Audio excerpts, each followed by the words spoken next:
Relationships are essential part of human life. For example, emotional support and mental well-being. One of the main reasons relationships are important is emotional support. Life is full of ups and downs, and there are people to talk to make it more bearable on bad days.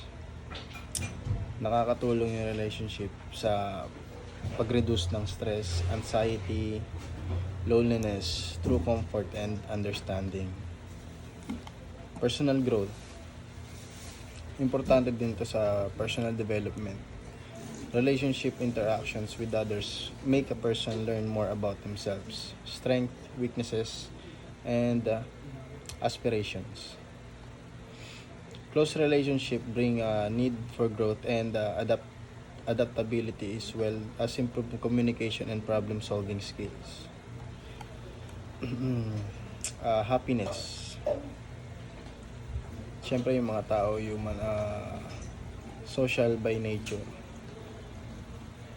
Good support system gives one of sense of belonging, making them less lonely and happier. Nagmamatter talaga yung relationship dahil sa lahat ng aspeto ng buhay, emotional, personal, academic, and professional. Support is offered when it's badly needed. A person is guided towards self-development, doors of opportunity are opened, and sense of belonging is achieved.